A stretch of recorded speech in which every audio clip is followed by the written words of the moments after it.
All right. Good evening. I'm gonna take on the internet tonight. Gonna do something foolish and post about my sharpening procedure because there's never a right way to do this. Everybody's always wrong on how they sharpen. But anyway, I've had a couple customers ask me what my sharpening procedure is, so I've decided to make this video, put it up there, and then live with the scrutiny. So tonight we are sharpening. I have a bunch of blades to sharpen tonight, but the one that I'll be filming is this is my new model, the Bush Lore in A2 tool steel, 63 to 64 HRC. I think it's 63. It might be a little harder.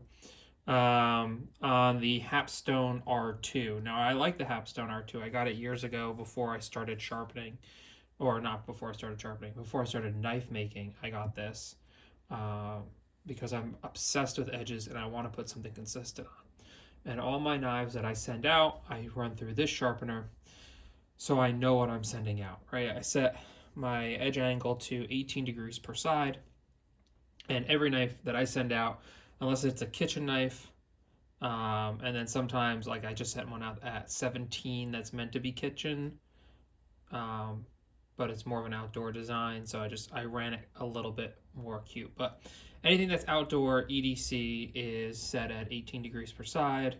Kitchen will be run 12 to 15 depending on the steel thickness, stuff like that, but probably 15 degrees per side. Anyway, Hapstone R2 sharpener. It's decent. I can't say it's the best. I haven't used other stuff. For what you get from the package, I say that there's a lot of upgrades that need to be done. I have the upgraded height adjustment pole, which is wonderful, which is what it needs. It totally brings it to a new level. And then I have some low profile clamps because if I do like fillet knives or something like that, something thin and acute, I need the clearance. As for abrasives, I'm using the Veneve Diamond Stones, and then I have a strop with kangaroo leather on it, and this is running 0.1 micron. I believe this is running 0.1 micron. What is this stroppy stuff? Was this 0.1? No, this is 1 micron, so I don't think I'm running this. I'm running 0.1 micron gunny juice. I think I know how to use this on. Sometimes, so my sharpening progression is an ever evolving process. So I had been using for many years the Jindy 1 micron. This is the nanofiber or the nano cloth, which gives really nice results as well.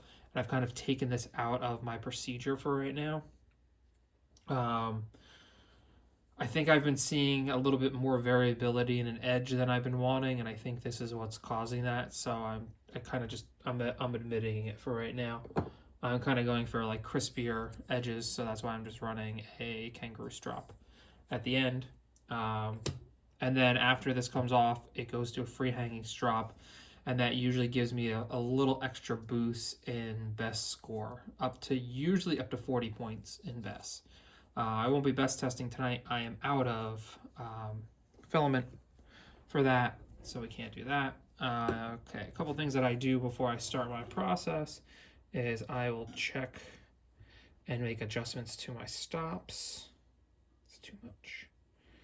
One thing that I don't like about this sharpener is that these little stops that you can adjust, sometimes they slip on you.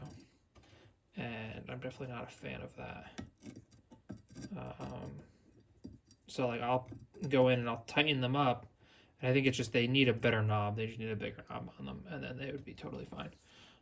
Do that, and now we're going to set our angle. So we're going to take our angle cube, we set it up here, and if you see how I have my blade set,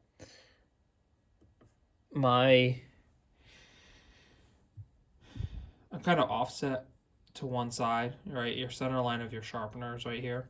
And on the shorter knives, I do that because I like to put this at a more consistent spot. And if I can judge how much space I have on the side of my stone, I can then judge what my angle is. I always take my angle reading from the same side. I've noticed that you can get a little bit of angle variation depending on the clamps. So I'm bringing this up to 18 degrees per side right now. So on these other clamps that come with it, there are some adjustment screws on them, and you can fiddle with those, and you can get tighter variance from side to side. So now this angle cube is reading 18 degrees per side. What I do is I lift it up and I put it back down and take a couple readings, because honestly the variability or the accuracy of these angle cubes is 0.2 degrees, and I honestly would like a little bit more out of it, but it's actually surprisingly difficult to find. There we go, 18. To find angle cubes with high amounts of accuracy without breaking the bank, right? There's some out there for machinist purposes that are just ridiculously expensive, and their measuring range is like 1 degree or 2 degrees, and that just doesn't do it for this if you're having some variation. I'm currently using oil on my stones. I saw something from Stroppy Stuff showing the differences between oil and water, and soapy water and oil, and I liked what he was showing. I liked kind of the upsides of oil, how it clears away swarf, and it's really nice actually on carbon steels. I don't have to worry about them rusting. If I have to walk away, then I don't have to worry about cleaning that blade off. But I might go back to water. It doesn't, at the end of the day, it doesn't really matter. So now I'm going to start, and this is the point where I count how many passes I do, check, flip, count how many passes I do, and I'll do that until I establish a really nice, strong initial burr. And it's going to go forward, backwards, move, and in that pattern, all the way down the blade. I like to put my finger over here so I don't roll off that tip. So that's going to count as 1 pass. 2. I'll usually do, so it depends on the steel, it depends on the blade, depends on how thick it is. I can kind of feel a burr already, just on 2 passes, so I'll do 4 passes. Sometimes I'll do 6 or 8, and then I'll check, and I'll flip, and I'll just do equal amounts. So, there, we got 2 passes out of the way.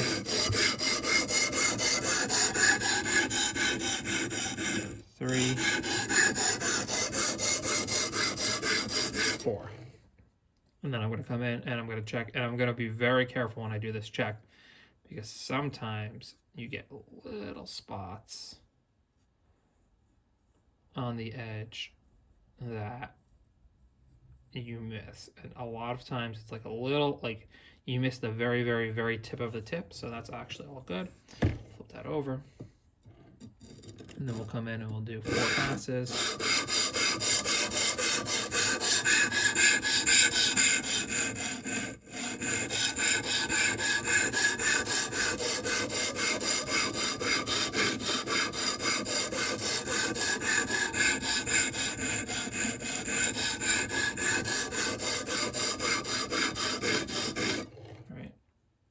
And I'm not really pushing down hard now. Now I have a very, very strong burr over here. This spot right here does not feel as strong as the heel. So now this is where I'm going to determine. So right here, there's a burr, but it's not as strong as the heel or the tip. So I'll probably go back and do 2 more.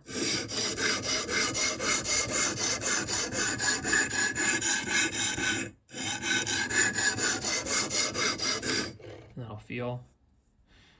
And this is actually the only time during my entire process where I will feel for a burr. I don't like it. I want to do another 2.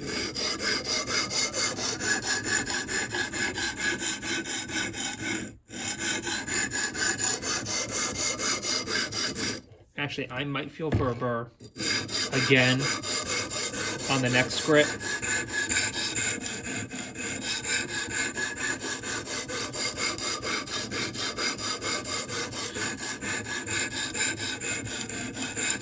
And A2 is pretty easy to sharpen, so this process is going to go pretty fast, but a lot of times it's 6 to 8 passes on the initial stone. Still not loving that one spot right there. We'll go ahead, we'll switch to the next stone. Yeah, I go for a very strong initial burr, and then basically do burr management as I go. If I build a burr on the first stone, I know I'm going to be fully apexing on every stone afterwards, especially on a guided system.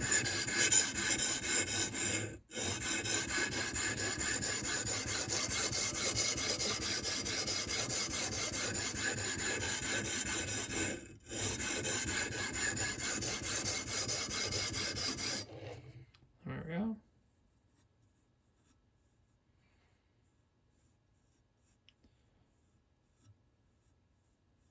Yeah, I don't know. I'm not loving that one spot.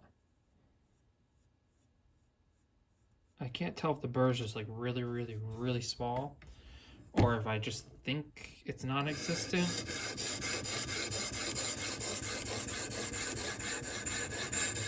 Well, we'll find out, I guess. That's another reason you keep the tip, my finger at the tip, is to avoid dropping off that. And I've had that happen before, and it doesn't really hurt the tip of the knife at all. And you just go back and you touch it up. There you go. All right. So after this, I probably won't be checking for burrs anymore. Plus, they get a little bit too small to confidently detect. Like if I switch from this stone to the finest stone, I can definitely feel a burr. So now I don't check my angles anymore. We're going to jump up to the next stone, and after this it's a pretty fast process. A little bit of oil. I like how little oil I need on these stones versus how much water I end up flooding onto here.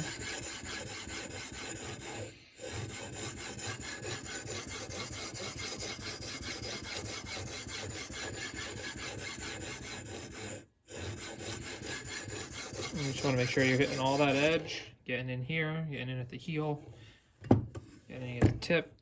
Sometimes I will take a flashlight, especially if this is when it's an initial bevel.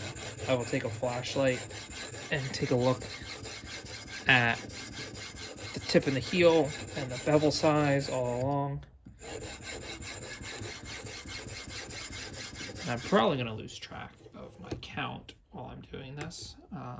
But I can take a paper towel. I can wipe along this and I can take a look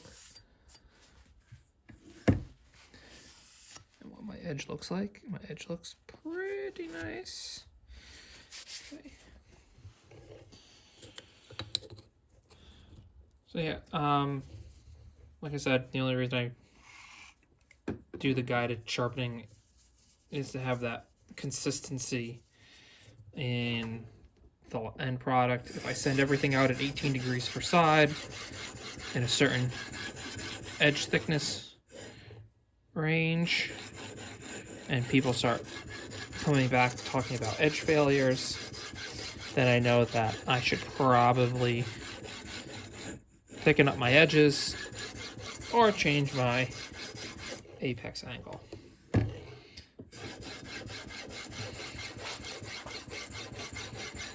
I like to run my edges thin. This one is probably less than 10 thou.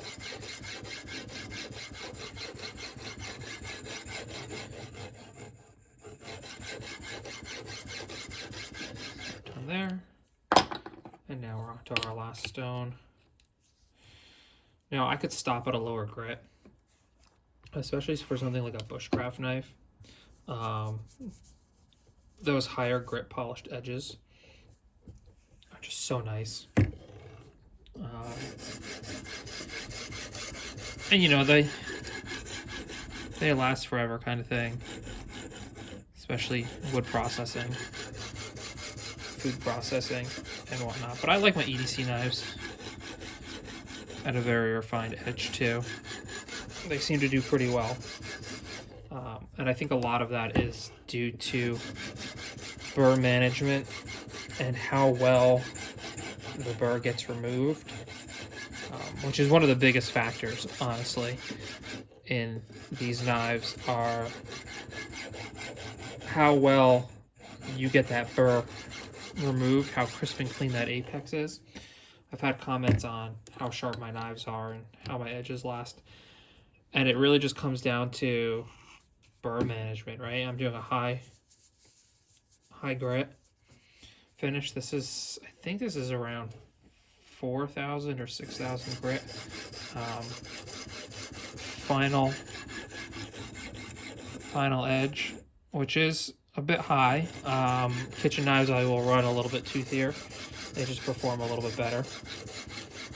But it's just because that apex is like really, really crisp, really, really clean.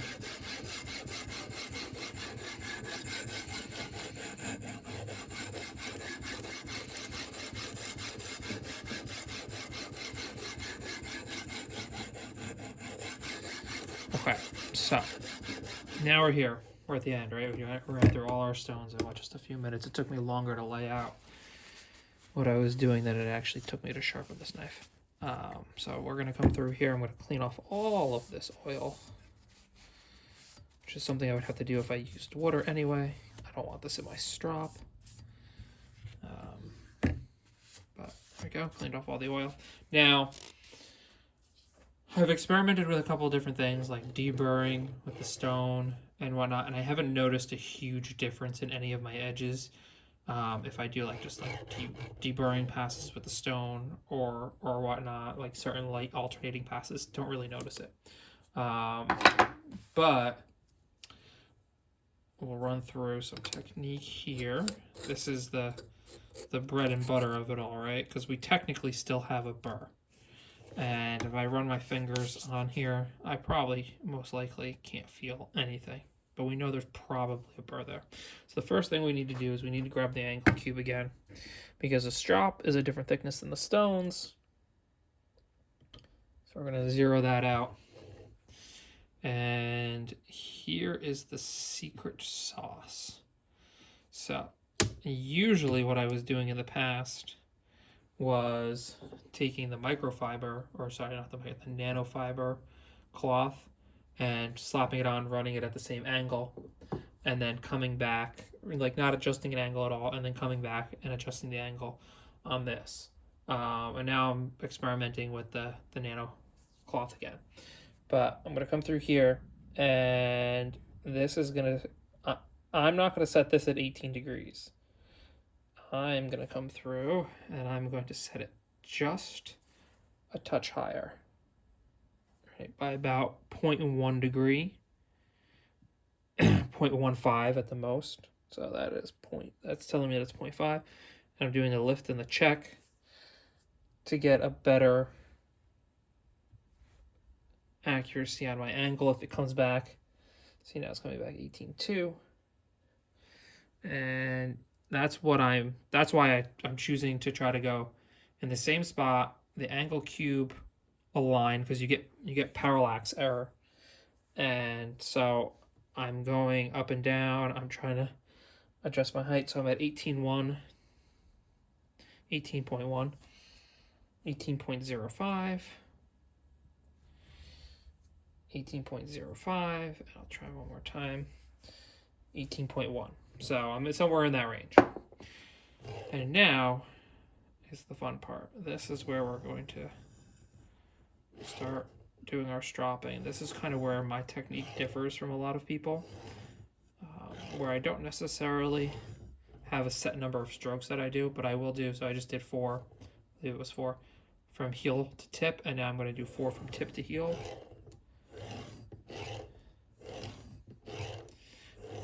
And my logic behind this is, when I'm going like this, this is the end of my stroke, so I'm not getting as much movement or contact on the strop as I am all the way up through. And that's why I switched here, because I'm getting more travel. Yeah, that's a better word. More travel than just hitting the end of my travel. I don't know. That's what my brain thinks of. Anyway, does it make a huge difference? Probably not, but That's what I do.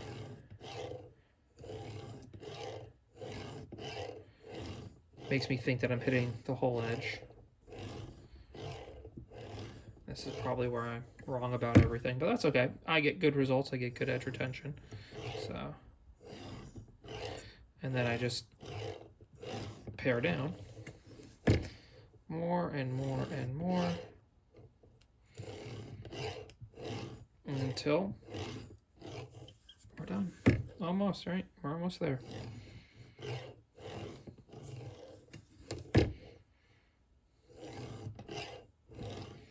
That's kind of where we'll call it. We'll break this free. I set these pretty tight in the clamps usually because I've seen them, especially on like full flats, they like to wiggle around in there a little bit. So I just used to clamping them down rather tight. Hold on to your knife. There we go. I'll come in here. I don't actually have a whole ton of arm hair left, but you know, just completely. And that's not even, you know, then it goes on to a final hanging strop, and that'll really crisp up the edge. That is a etching blem, which is wonderful. It looks like that tip got a little extra love on that one side. But yeah, that's what happens. So thanks for following along. I hope this gives you a little insight into how I do my edges. Let's get that oil off. And yeah, see you next time.